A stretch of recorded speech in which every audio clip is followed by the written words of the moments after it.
Shri J ജക്സ്, ഇവിടെ കേരള ചരിത്രത്തിൽ ആദ്യമായിട്ടാണ് തോന്നുന്നു ഇപ്പോൾ എന്താണ് ചെറിഞ്ഞാനത്താം രാജു ജക്സ് ഇവിടെ എന്താണ് ഔദ്യോഗിക കൃത്യനിർവഹണം തടസ്സപ്പെടുത്തിയെന്നത് പച്ചക്കള്ളം. അങ്ങനെ ഒരു സംഭവം ഉണ്ടായിട്ടില്ല അവിടെ.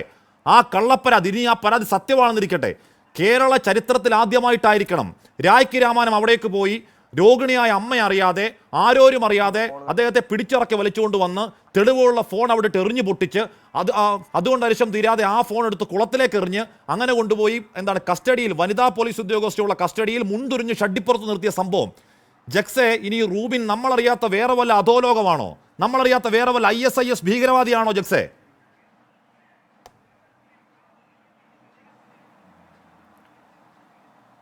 റൂബിൻലാലിൻ്റെ കൂടെ അതിരപ്പള്ളിയിലെ വഴികളിലൂടെ പോകുമ്പോൾ റൂബിൻലാൽ പാടിയ ഒരു കവിത ഇപ്പോഴും എന്നോട് പറയാറുണ്ട്. നന്മകൾക്ക് നിറം കെടുന്ന കാലമെന്നുണ്ണി, തിന്മകൾക്ക് നിറച്ചു വന്ന ചന്തമെന്നുണ്ണി എന്നാണ് റൂബിൻലാൽ പാടാറ്. അത് സത്യമാണെന്ന് മനസ്സിലാക്കുന്നു. മൃദുഭാവേ ദൃഢഹൃദേ എന്ന ആപ്തവാക്യത്തിൽ ഒതുങ്ങി നിന്ന ഈ കാക്കി പോലീസുകാരെ കാണുമ്പോൾ സത്യത്തിൽ ഇപ്പോൾ പേടിയാണ്. ഇന്ന് റൂബിനാണെങ്കിൽ നാളെ ഞാനായിരിക്കുമെന്നാണ് ഹാഷിൻ എനിക്ക് പറയാനുള്ളത്. കാരണം എന്തെന്നറിയോ, ഇന്നലെ വൈകുന്നേരം ഏകദേശം 10 മണിയായി കഴിഞ്ഞപ്പോൾ ഈ റൂബിൻലാലിൻ്റെ ഫോണിലേക്ക് ഞാൻ വിളിച്ചു. 3 പ്രാവശ്യം വിളിച്ചപ്പോഴും ഫോൺ എടുക്കുന്നില്ല. അവസാനം റൂബിൻ്റെ സഹോദരനായിട്ടുള്ള അധ്യാപകനായ റൂബിൻ്റെ സഹോദരനെ വിളിച്ചുണർത്തി ഞങ്ങൾ അതിരപ്പള്ളിയിലേക്ക് പോവുകയാണ്. ആ പാവം മനുഷ്യൻ ഈ അതിരപ്പള്ളിയിലേക്ക് പോകുന്ന തോട്ടിലും റോഡിലും ഒക്കെ നോക്കുകയാണ്. ഈ റൂബിനുണ്ടോ, റൂബിൻ്റെ കാറ് കിടക്കുന്നുണ്ടോ. അതിനുശേഷം റൂബിൻ്റെ വീട്ടിലെത്തി. പ്രിയപ്പെട്ട ഹാഷിം, പണ്ടൊരു അച്ഛൻ ചോദിച്ചൊരു ഡയലോഗുണ്ട്, എന്തിനാണ് നിങ്ങൾ എൻ്റെ മകനെ മഴയത്ത് നിർത്തുന്നത്? അതുപോലെ അവിടെ ഒരു പാവം സ്ത്രീ വയ്യാതെ പ്രഷറും ഷുഗറും ഏറ്റ് എണിക്കാൻ പോലും പറ്റാതിരിക്കുന്ന റൂബിൻലാലിൻ്റെ അമ്മ ഞങ്ങളോട് ചോദിച്ചു, മോനെ മഴ പെയ്യുന്നുണ്ടല്ലോ, എൻ്റെ മോൻ കുട കൊണ്ടുപോയിട്ടുണ്ടോ, എൻ്റെ മോനെ കാണാനില്ല എന്ന് പറഞ്ഞപ്പോൾ ഒന്നും പറയാനുണ്ടായിരുന്നില്ല. അതിനുശേഷം റൂബിനെ കാണാനില്ല എന്ന് പറഞ്ഞുകൊണ്ട് ഈ പറയുന്ന അതിരപ്പള്ളി പോലീസ് സ്റ്റേഷൻ്റെ കവാടം കിടക്കുമ്പോൾ അതാ റൂബിനെ ഒരു മുറിയിലേക്ക് നീക്കി വലിച്ചു കൊണ്ടുപോകുന്നു. ഞങ്ങൾ അവിടെ നിന്ന് ഇവരോട് ചോദിച്ചു, റൂബിൻ എന്തേ എന്നുള്ളതിന് ഒരു ഉത്തരവും അവർ പറഞ്ഞില്ല. റൂബിൻ അറസ്റ്റ് ചെയ്തോ? ഉത്തരമില്ല.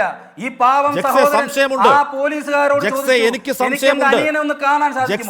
സംശയമുണ്ട്. ആ രാത്രി എന്താണ് നിയമവിരുദ്ധമായി കസ്റ്റഡിയിലെടുത്ത് അറസ്റ്റ് രേഖപ്പെടുത്താതെ തല്ലിക്കൊന്ന് കുഴിച്ചിടാനായിരുന്നോ പ്ലാൻ എന്നെനിക്ക് സംശയമുണ്ട്. കാര്യം ഞങ്ങളുടെ റിപ്പോർട്ടർമാർ വിളിക്കുന്നുണ്ട്, ഈ പോലീസ് മിണ്ടുന്നില്ല, ആ പോലീസ് ഫോൺ എടുക്കുന്നില്ല.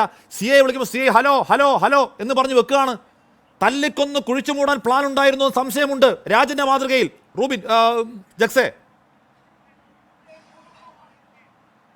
അതാണ് ഞാൻ പറഞ്ഞത്. ഈ സഹോദരനും ഞാനും കൂടി ആ പോലീസ് സ്റ്റേഷന്റെ ഗേറ്റ് കടന്ന് ചെന്ന് അവിടെ ഞങ്ങൾ ആ മിന്നായം പോലെ ആ റൂബിനെ കണ്ടില്ലായിരുന്നെങ്കിൽ ഞങ്ങൾ പരാതി കൊടുക്കും. ആ പരാതി ഇവർ സ്വീകരിക്കും, റെസീറ്റും തരും, എന്നിട്ട് പോയിക്കൊള്ളാൻ പറയും. ആ രാത്രി എന്തുണ്ടാകുമെന്നുള്ളത് യാതൊരു സംശയമില്ല. എവിടെയെങ്കിലും പുഴത്തീരങ്ങളിലോ എവിടെയെങ്കിലും ഒക്കെ ഈ റൂബിൻലാൽ എന്ന് പറയുന്ന പരിസ്ഥിതിയെ സ്നേഹിക്കുന്ന, ആദിവാസികളെ സ്നേഹിക്കുന്ന ആ പാവൻ ചെറുപ്പക്കാരൻ്റെ ജഡമെങ്കിലും കിട്ടുമോ എന്ന് ഭയമുണ്ട്. ഇന്ന് റൂബിനാണെങ്കിൽ നാളെ ഞാനാണ്. ഞാൻ ഹാഷിനോടൊരു കഥ പറയാം. കുറച്ചു വർഷങ്ങൾക്ക് മുൻപ് ഈ അതിരപ്പള്ളിയിൽ ഒരു മൃതസംസ്കാരം നടന്നു. ഈ അതിരപ്പള്ളിയിലെ കാടുകളിലെ ആദിവാസികൾ നെഞ്ചോട് ചേർത്ത് പിടിച്ച് ഫോട്ടോയും വെച്ച് ഇരുന്ന് കരഞ്ഞു നിലവിളിച്ച് ഞങ്ങളുടെ സഖാവ് പോയി എന്ന് പറഞ്ഞ് നിലവിളിച്ച ഒരു നേതാവ് ഉണ്ടായിരുന്നു. ആരാണെന്നറിയോ? ഈ റൂബിൻലാലിൻ്റെ അച്ഛൻ മണിലാൽ. അങ്ങനെയുള്ള മണിലാലിൻ്റെ മകനാണ് ഈ റൂബിൻലാൽ. റൂബിൻലാൽ പേടി സ്വപ്നമാണ് ആർക്കൊക്കെ? കാട് കൊള്ളയടിക്കുന്നവർക്ക്, വനവിഭവങ്ങൾ കൊള്ളയടിക്കുന്നവർക്ക്, VRS ഫണ്ട് അടിച്ചു മാറ്റുന്നവർക്ക്, ഇവർക്കൊക്കെ ഈ പറയുന്ന റൂബിൻലാൽ പേടി സ്വപ്നമായിരുന്നു. അങ്ങനെ റൂബിൻലാലിനെ ഒതുക്കാൻ വേണ്ടി, റൂബിൻലാലിനെ പൈശാചികമായി ഒതുക്കാൻ വേണ്ടി ഈ പറയുന്ന വനം വകുപ്പും പോലീസും ചേർന്ന് നടത്തിയ അതികിരാതമായിട്ടുള്ളൊരു മർദ്ദന മുറയാണ്.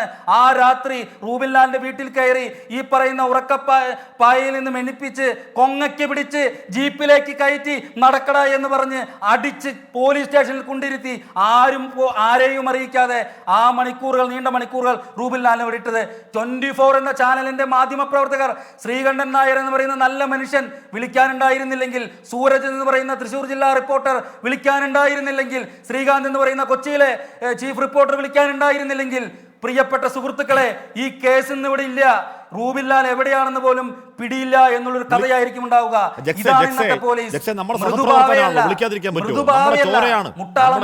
നമ്മുടെ ചോരയാണല്ലോ, വിളിക്കാതിരിക്കാൻ പറ്റുമോ?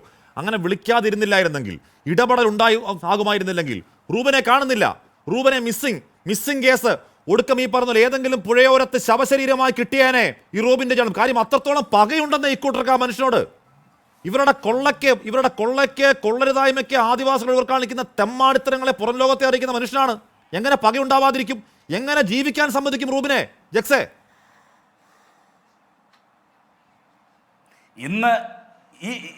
ഇന്നലെ കാലത്ത് 8:15 റൂബിൻ ലാൽ എന്ന് പറയുന്ന ഈ മാധ്യമ പ്രവർത്തകനും പരിസ്ഥിതി പ്രവർത്തകനും ഏതെങ്കിലും ഗുണ്ടാ സംഘങ്ങളുടെ തീന്മേശയിലിരുന്ന് ഉണ്ണാൻ പോയതല്ല. അവിടെ വന്യമൃഗങ്ങൾ ആക്സിഡന്റിൽപ്പെട്ട് കിടക്കുമ്പോൾ അവയെ സംരക്ഷിക്കേണ്ടവർ സംരക്ഷിച്ചിട്ടുണ്ടോ എന്ന് നോക്കാൻ വേണ്ടി പോയതാണ്. ആ പോയതിനാണ് അവനെതിരെ ഈ ക്രൂരമായ രീതിയിൽ ഇടപെടലുണ്ടായത്. എന്തിനാണ് അവനെതിരെ ഇതുപോലുള്ള ഇടപെടൽ ഉണ്ടാകുന്നത്? ഞാൻ